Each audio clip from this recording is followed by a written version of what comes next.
Hey friends, soO's back. That's really exciting. And it's going to be Classic versus soO in the round of 16 to EPT 124, the Korean edition. But before we get into it, reminder that I upload one video in 4K every other day. I try to do every day, but DreamHack is slowing that down for right now. And if you want to catch me live, I stream on Twitch every Monday evening, 7 p.m. Eastern, EPT North America, 11 p.m. Eastern, EPT Korea on Saturdays, and other things as they happen. But folks, enjoy. It's Classic versus soO. Running in the upper right, in the red, he is for AlphaX, the chin toss. Protoss incarnate. It's Classic.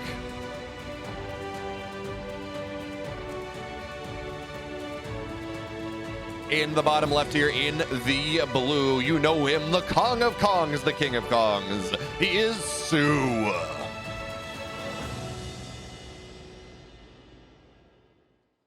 And man, the fact that I'm casting soO in 2022 is so, oh man. Classic with the APM spam. He's got the perfect spray for this.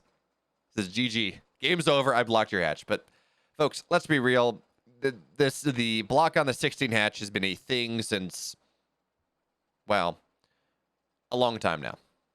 Protoss players have just uniformly determined, they've uniformly decided that it is worth it to block the hatch. It really, you don't lose that much mining comparatively, and it forces the Zerg to maybe be a little bit more awkward. You can sometimes get adepts in there. It's a good time.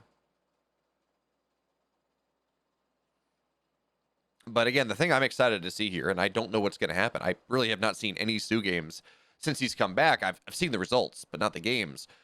We see players when they come back. Hero did this. Classic has done this. Gumiho did this. Whenever they come back in professional matches, I don't know what they do on ladder. I don't have access to that. We see them kind of playing versions of the styles that they played when they left for military. Classic came back and he was playing Chartlet Storm Phoenix. Hero came back and he was playing Glaive Adepts, I think. Gumiho comes back, he's playing these weird Marauder styles. So, and then they start to figure things out. Then they start to maybe integrate their old styles into their new styles. And soO is one of these players, he's not quite true level in terms of being the Peter Pan Zerg, of never wanting to grow up, never wanting to go to Hive Tech, but he was always one of these players that he's not a big spellcaster guy. He's not a dark. He's not going to sit there and have this incredible parasitic bomb fungal Ravager bio combination, but he's going to try to hit you or kill you with mid-game tech. Now, whether or not that happens in this game, I don't know. But that always was the soO style, so I'm interested to see where his style is now. Classic, we've had a bit better of an understanding with. He's been back since summer of last year. He does seem to be still favoring Phoenix style in PvT. He does seem to be still favoring the double Stargate style that was in vogue when he came back from military, at least as far as I can tell. But it's been several weeks. Exactly, Marty V. Buren. Chaotic without any kind of plan other than I make units and crush you. Yep, that sounds about right. But anyways, it's been about a month since I think I've cast a Classic game versus Zerg. Of course, Classic versus Beyond from EPT 122 was... that game 2 is probably the best game I've ever cast in EPT Korea. But I haven't seen him play a lot of Zerg, so I'm interested to see how his style has evolved, whether he's started to play this more common, higher tempo, triple Oracle and a Blink Stalker play. But for now, he does have a second Oracle on the way. So from that perspective, yeah, it seems like he may be leaning into this more modern style, as this Adept is really not going to do much of anything. It's denying mining for now, but it's only a single Adept. That being said, Oracle trying to find its way into the third base here. We have no spores yet, so the Oracle will be able to find some value. Queen's trying to knock it down, but Classic's been known for his Oracle control. So 4 workers will fall, make it 5. The Oracle stays alive, and already that's a wonderful start here for the Korean Protoss. Because this Adept is still denying mining in the natural. It's still saying, yeah, it's got 2 kills. Those are lings. But because the Queens are kind of pinned at the third, because soO has decided to greed it out and not get a single spore, the Queens can't really rally on over and deal with this Adept. And maybe soO's okay with this because he's not... Actually, he's oversaturated the natural, so he does want to clean this Adept out rather soon. And it looks like eventually... no, Adept's not even going to go for it. So Queen is here now. Actually, it looks like we had to have a spore cancel. That's a bit awkward. Eventually this Adept gets cleaned up. But folks, it is 4:45. And soO is only just now allowed to mine from his natural. That's not ideal. Other interesting thing, when Hero goes for this style, he goes triple Oracle, but one stays at home to keep his third base safe. I guess Classic is saying, you know what, I'm kind of okay with this, as the drones have to get pulled off here. A couple workers will go down, make it 3, make it 4, make it 5. 10 total drones died this game, and massively denied mining time in the natural. And soO has not made a lot of lings, so his third base Classics will be totally fine. I don't know, folks. I'm not saying soO's dead, because he's not. But it feels like the ideas that soO has gone for to try to cut corners have just not been working out in this game. He's got +1 melee on the way, which tells us he probably wants to go into muted play. But he's lost 10 workers, and mute is already timing. And if he drops his Spire, if the Spire, well, okay, Roach Warren on the way, so Roach Ravager Ling Bane. But if this was mutas, and if his Spire completes right around the time the Blink Stalker pressure is happening, that's just a lot of money that you have invested and a lot of gas that you have banked in something that doesn't really work out here. As more Oracles, they fly in 2, 3, 4 workers will pay the price, but finally Classic punished here for his audacity, for his temerity. So 2 Oracles die, 14 workers pay the price. Classic's probably not going to try to get too much more done with that last Oracle because it's needed defensively, but 14 workers dying has absolutely slowed soO down in this game. Notice his Baneling Nest is not, it's only halfway done. And the pressure from soO happening in earnest right now, or from Classic, is arriving now. Is that an Oracle going Stasis Trap in the natural? Yes, it is scouted out, though. One Ling's going to trigger it. Okay. So there's that. soO on top of things that way. But +1 Blink, they're just about at 3/4 of the way done here. They will be arriving soon. And while Baneling Nest, the Baneling Nest may be done, a Baneling speed will not be, so it really is down to this army. And soO's army is not inspiring. It's only 54 supply. Most of that is in production right now, so the Stalkers arrive. Overlord goes down here. soO's going to be temporarily supply blocked. Force fields, they're going to have to be fairly nice, but it's looking a little bit hard here for soO to make this hold happen. Nice double blinks on the Stalkers. Now, Sentry's got to be careful, but they're not really taking anything just yet. Archon hallucinated just to tank, and this flank from Classic is pretty damn nice here. It does not feel like this is something that soO's going to be able to hold rather easily. Queen's moving on forward, looking for those transfusions, but the Roaches are continuing to fall. These +1 Stalkers are powerful as all hell, and yeah, there we go. Blink on top of the Ravagers. Now they fall. The Chad move coming in from Classic, and folks, this kind of looks easy. Classic is bopping soO here right across the head. Army supply up now for the Protoss player, which is where things start to get really scary. And soO he took too much damage in the early game. 14 workers go down is just not something you want here. As the Stalkers, they blink forward. They say, yes, we will be the force field. Our bodies will block your way. And the Stalkers, they're killing off everything else. Drones are going to get pulled, but I'm not really sure it matters all that much, especially, I mean, soO, even if he, quote-unquote, holds this, he will lose so many workers in this exchange that it really will not be worth it. Classic's got a 4th base on the way behind this. And there we go. More and more Roaches to go on, and a bunch of Overlords rallied in. He had to make them. And he says, yeah, please kill these. Don't kill my army. But it's the armies that's dead. And the Overlords will be dead here as well. soO just took too much damage in the early game. And that's that. Classic, he bops him game 1.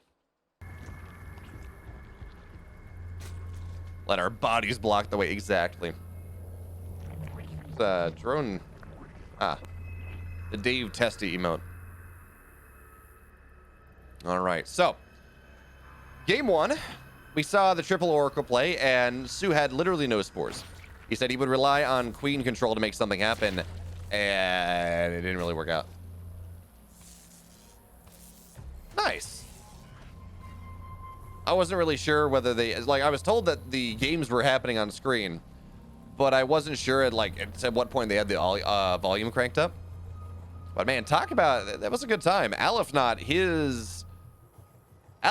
with that big upset was really cool to see. I mean, part of it was Light making some mistakes, but even still, 1,000 MMR on a comeback is not, or a 700 MMR is not insignificant, especially when you're at this level, when you're in Masters and someone's in GM. And honestly, the hill feels even higher sometimes.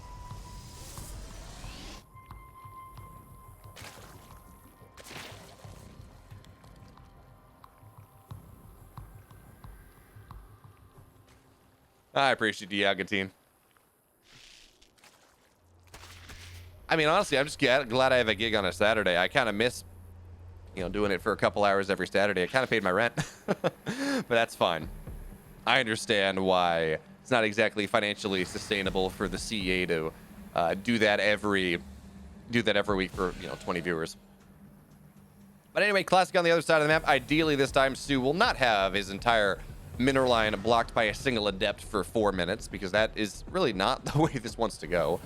Now, Classic did not deny the natural. soO was able to get the natural up, and the third base is going to be at his third, which is nice. It doesn't really make that big of a difference, but it means you're less vulnerable to adept harass. But on the flip side, Classic only has a single adept. It's not double adept. It doesn't one-shot workers.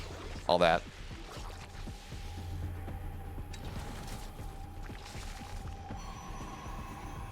All right, so probes in the main and the natural. Oracles are on the way. And I got to assume Classic's going to do the same thing. And I'm hoping that we see spores here, because soO tried to greed it out. And you might say, okay, look, a spore is worth, what, 2 drones? Drone and a half? It's 75 minerals. But then you have opportunity cost. So you call it 2 drones. You say, okay, well, if I lose less than 2 drones per base, I break even on that one. I come out ahead. He did not lose less than 2 drones a base. He lost 14. And that is a big difference. So first Oracle on the way on the other side of the map right now, or halfway across the map right now. And of course, Hardwire is a longer map, so it is, you probably have a little bit more time to be defensively. And there we go. soO, he has spores on the way. He's not going to be quite as greedy as he was in that first game, and I think that's the proper decision. Although no spores in the natural, because theoretically that's not the spot you want to dive into, as now drones are going to get pulled off. One turned into a gas, both into a gas. Spore here, so already less damage. Queens have to rotate over into the natural, and you know what? One Oracle goes down, second Oracle will fall as well. Oh man, this is night and day. Hey, no use. Thank you so much for the sub. Glad you're here. Glad you're enjoying things. Oh, you put the picture on Screddit? I haven't seen that yet. So, 2 Oracles going down for what, 1 drone? I think, yeah, for 1 drone is. We have both sides of the argument here, folks. In game 1, we saw insane damage, 14 workers, and yes, 2 Oracles died, but you'll take that for 14 workers, and massively denied mining at the third base.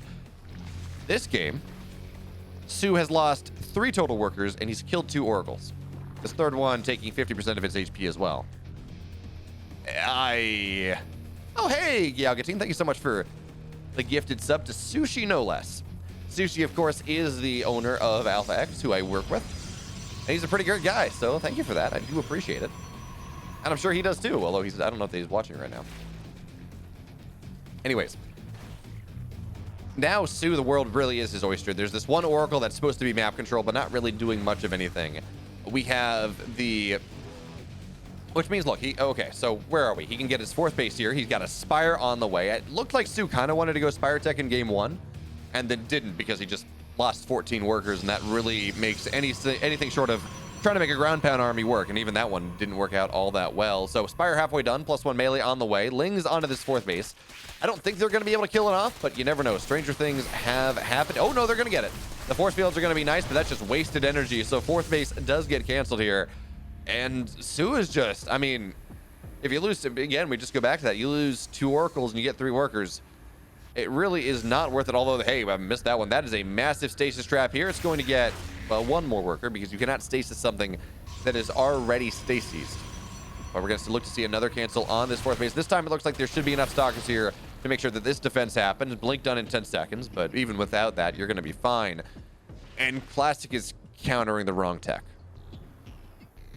He's got disruptors on the way. Disruptors are great against a bunch of roaches, a bunch of banelings, say, but they don't shoot up. Stalkers do, and Blink Stalker is kind of a nice intermediary tech. But when we see 8, 10, 12 mutants on the other side of the map, they can target down disruptors if they want, and they can, well, most importantly, they're going to try to annihilate a bunch of drone lines. Is that a cannon? Yes. So cannon in the main. Cannon in the, well, actually no cannon in the natural, no cannon, well, there's a cannon in the third. So some pretty wide open mineral lines right now. The mutas are going to be able to dive on top of is soO. He's just expanding to all else. 73 workers, going to drone more and more and more, probably take a 5th base behind this, move into Hive. And we're going to just have to see how well Classic is able to defend. Now, it looks like he got a scout with the Oracle. So he is starting to chrono out Phoenix one at a time, soon to be two at a time. And who knows? It looks like, oh, maybe these mutas will not get as much as I thought they would. One muta goes low, but it's not down just yet. What we may see, though, is kind of the, oh, I'm going to mill to 8 mutas, and it's going to be great. And then it is just a very heavy commitment to ground tech behind that. Bunch of Lings, bunch of Banes, bunch of Roaches, bunch of Ravagers. And then you've committed to all of this anti-error unit, all these Phoenix, anti-pulse crystals eventually. And then it's 8 mutas, and then, well, the Roaches, the Ravagers, the Lings, and the Banes, they come crashing in and cause some tremendous problems. But for now, mutas picking away at the edges. The Stalkers will not get a kill, but soO getting pretty damn close to maxing out here. His +2 is not going to be done in time, as this Oracle will stay alive for now. His +2 will not be done for any sort of eventual push, I don't think. But with 28 Banelings morphing in, I think this is going to be a wonderful timing for soO to just look to punish Classic. I mean, sure, there is one disruptor on the field. There will be a second, but you're looking at, you want to be closer to 4 to 6 if you're really trying to deal with Mass Bane like what soO is going for. So soO just about maxed out. His +2 halfway done, so not really relevant here. He's got a Hive on the way behind this, so he will be able to move into Vipers eventually, but he's just looking to sandwich this army. soO, the madman of old, says, yeah, I'm kind of surprised to see him make a Hive, but you really, I mean, late game ZVP without a Hive is not a thing. But here comes the army. Bane's on the right side. He doesn't want to roll in with these just yet. He's buying a little bit of time, but now here comes the army. So many Phoenix, and they do absolutely nothing here. Baneling's running on into the 4th base, looking for a surround on top of everything. Disruptor shots. We don't see him just yet. Good force fields on the right-hand side, though. More Lings, more Banes come spilling on in. soO's splits are going to be pretty damn nice. And now the disruptor shots, they're all gone here. Banelings, they come crashing on in. Lings and Banes are getting lifted because there's nothing else to really do here. That is it. soO, he sledgehammers through it, folks. We got a game 3. Spawning in the bottom left here in the red, folks. He is Protoss. He is Classic.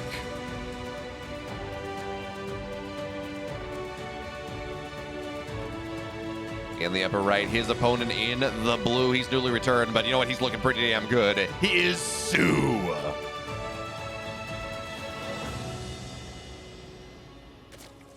I mean, for sure, I don't know where you expect me to get a meat pie. That was Ruisk that had his meat pies in Australia. Although there is a pie shop right across the border. They make fairly decent pies, but so in Rico, they're expensive. They're tasty.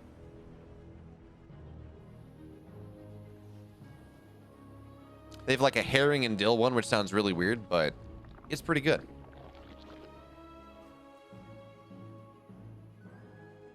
Kind of a very Russian influenced meat pie, I guess. Luckily, though, no meat pie is made out of drones. That sounds pretty disgusting, not gonna lie. Not about it.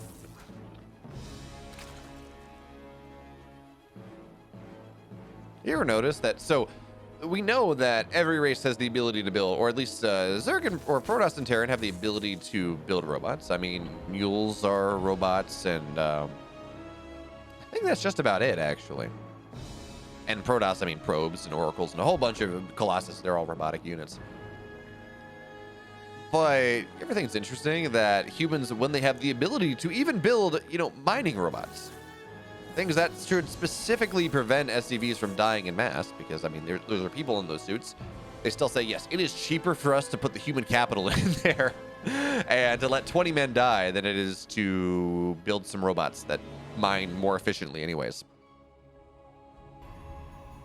Seems like a commentary on something, but we won't get into it. As once again, Classic going for the same build. Hopefully something more middle of the road. Hopefully he doesn't kill 14 drones, because that kind of ends the game. And hopefully he does not lose 2 oracles for the cost of 2 workers, because that also ends the game pretty much. I'll take a nice solid 6 drones for 3 oracles, with maybe one of them dying. No, maybe none of them dying. That'd be fun. That would put us in a fairly even game state. I also think it's interesting that Classic has opted to not block the hatch on the 2nd and 3rd game. Now, you might argue that, look, it is Glittering Ashes. You don't need to do that on Glittering Ashes.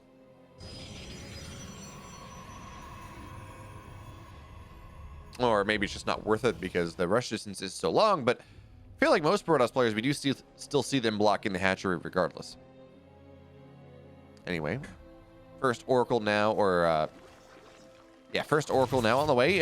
In a bit of a change up here, Classic has got 2 Adepts instead of the single one, and 2 Adepts do one-shot workers. They do require 4 lings per, so as the Adepts they try to find their way on in, Classic try to bamboozle soO just a little bit, and 2 workers will go down, which is a great trade so long as these Adepts get out. But they won't. They will not get any more than 2. There's a low worker that maybe this Oracle can look to punish. But again, soO has opted to be greedy. There are no spores in the main or the natural. So as this Oracle looks to fly on in, it is only 2 queens here trying to find something. So 1, 2, 3, 4. And that's going to be the extent of it. 6 total workers. Oh, but he was a little slow here. Notice he did not keep the Oracle moving. And folks, you might think that is a small thing, but Oracles have a pretty atrocious acceleration rate. So if you keep it moving, that Oracle gets out of there. But by having it stationary, it had to slow down, stop, turn around, and that just doesn't work out all that well. The Oracles are not good at making U-turns. As Lings find their way to the other side, but there should be enough Adepts here to maybe lose their lives, but certainly enough to make sure that this 4th base does go up as appropriate, especially as the Oracles are popping out. Ooh, nice little shade there as well. So this second Adept, yeah, that should not even go down. 2 more workers going down on the other side. Okay, that was the second Oracle that got those kills. SCV should unionize. Absolutely.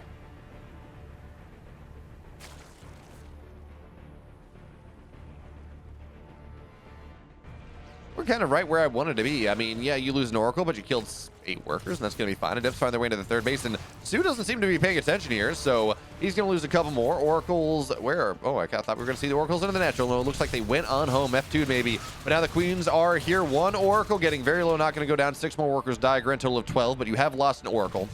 And the Queens are in a fairly decent position to hold this up. So at the end of the day, I think we're seeing what we want. Maybe a little bit too much worker damage, but it's kind of split up, and Oracles and Adepts were traded in exchange, so it's kind of fine here. Lings are going to try to find a run by, and they're going to get a single probe, maybe. No, not even that. Maybe one. Maybe one. Nope, nope, nope. If those probes were alive, they would be so scared about how this is going.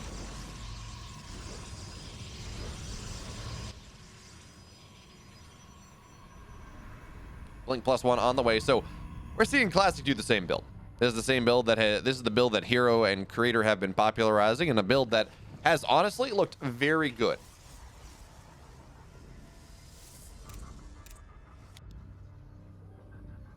We're gonna have to see how good it's gonna look though. Classic's 4th base is on the way. soO as well. I don't think he goes Spire this game. I think he's taking a little bit too much damage for it. I think this is gonna lock him on the ground tech.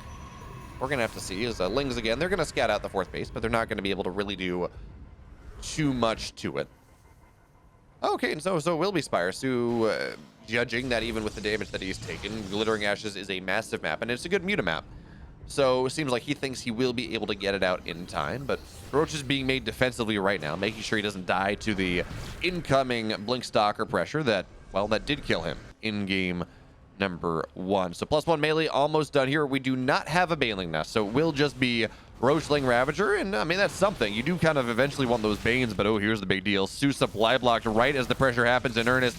Blink is done in 10 seconds. +1 just about the same. So it doesn't look like there's a Warp Prism right here, which does buy soO time, but even this number of Stalkers is a rather terrifying thought.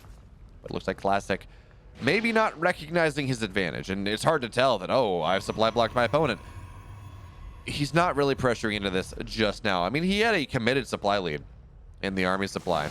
Now he's going to try to show up on the other side here. Creep getting denied, and this is one of the benefits of this style. It's been so hard for Protoss players to properly deny creep.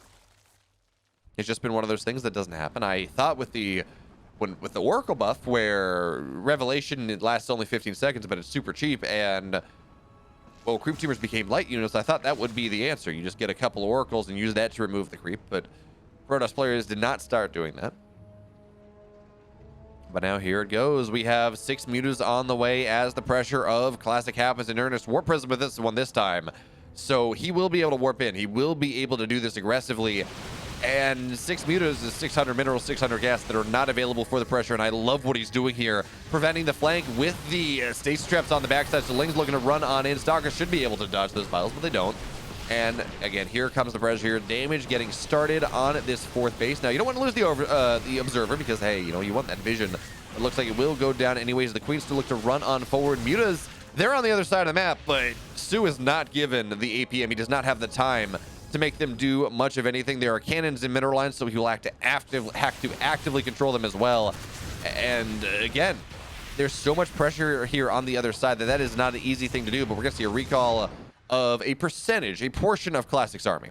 Of Stalkers into the 4th base as Mutas find their way on into the main base. Stalkers warp in, but there is actually no static events here. So for right now, 3 workers have died. The rest of the Stalkers, they feel like they need to run on home. And while it felt like this was the timing the Classic was going to be able to punch his opponent down because he committed so much to these mutas, well, it appears that is not the case anymore. Because the mutas were able to find their way onto the other side of the map, and it looks like Stalkers, they're not even going to kill one. More gateways are on the way. Charge just about done here. +1 armor, not +2 attack, +1 armor. Done for Classic.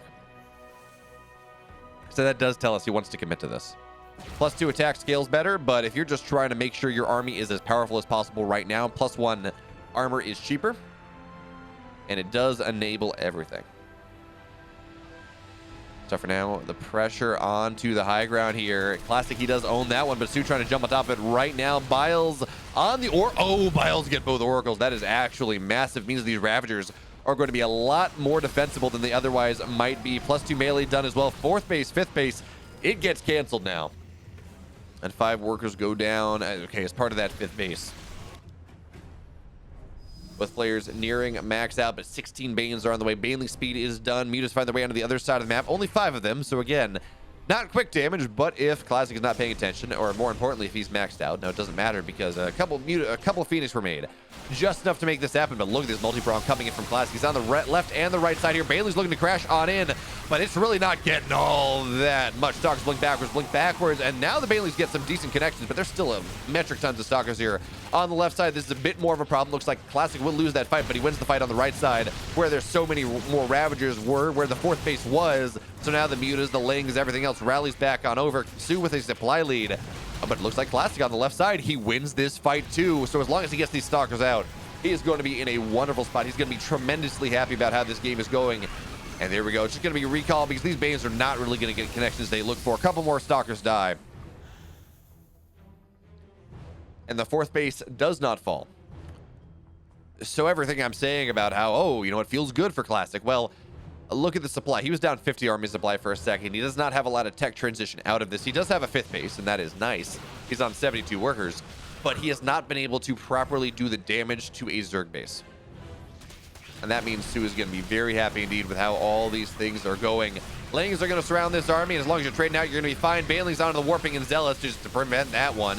Mutas down, they're going to try to get on top of the Warp Prism, but Stalkers are going to be there to force that one back, and Stalkers, hey, they have +2. They're powerful units indeed. The multi-prong on the right side as well. Classic's playing this one like a Terran, and it does feel like he's tearing soO apart right now, but we said that before, and it didn't really work out all that well. So for right now, Lings are trying to kill off all these Stalkers. Army on the left side is losing here as well, and the supply is, well, it's going all topsy-turvy here in this game. Now it is Classic, the one that is taking the supply lead, although it looks like he's going to barely lose the push on the right side, but he did get the 5th base of soO. He's going to get the 4th base as well here. Ravagers start to fall. The Mutas are just really not doing anything. And hey, charge lots into the natural. A bunch of Stalkers here as well. It does feel like this is absolutely starting to snowball here for our AlphaX Protoss player. It was not looking good for him a second ago, but he found that opening. He found the opportunity. So you kill a couple bases, you kill 15 workers, even if this army does not win the game. Even if this army does not necessarily win the game, I feel like it already has won the game. It is a 5-base Protoss to a 3-base Zerg.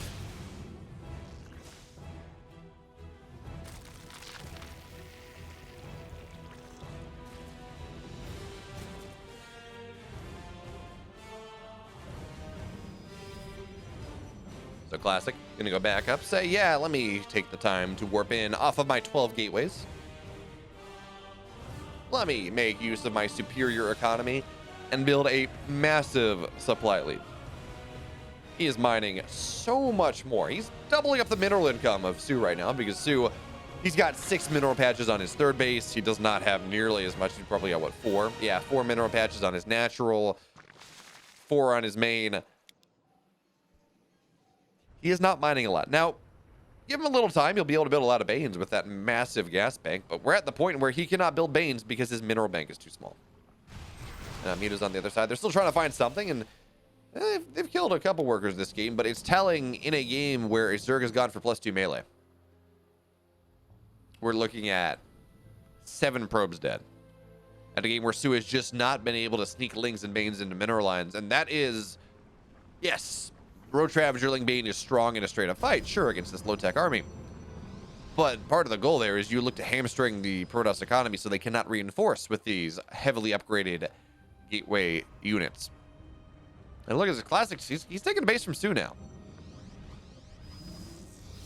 So he's going to be a 6-base Protoss versus a 4-base Zerg. That's a little bit scary. Stalker, they blink on forward. I mean, this army is not enough to beat the entire army of soO right here, so he will be forced to kind of run away, blink backwards onto the other side. But as long as Classic is trading, he's pretty happy with this because his army on the left side is the one that's looking for the real damage. You're finding his way to the natural once again. He's not supply blocking soO because, well, soO is not supply blockable. He's sitting at 100 supply out of 196, but he will still get some overlords. The army in the natural is just forming walls here. The Banelings are not getting connections that they are looking for, and now they will, but 10 more workers have died, and even still the Mutas are falling. These Stalkers are acquitting themselves well with their +3, with their armor. The 5th base goes down. Stalkers blinking onto the 4th base once again. soO, he is down below 90 supply now, and yeah, Classic's only at 130, but that is not what really matters. There is no economy. There is no army for soO in this game anymore. Every time Classic does something, he can back up, he can reset, he can wait for another time, and he can go tech up if he wants. He doesn't need to. He can. But we're looking at 6 bases for this Protoss, 3 bases for the Zerg, and last time it was bad, this time it's worse because, well, pretty sure the 3rd base is now only on 4 mineral patches. Yeah, there we go. He's not even mining in the natural. He's kind of mining the main base off these 3 patches. He's long distance mining. This is bad.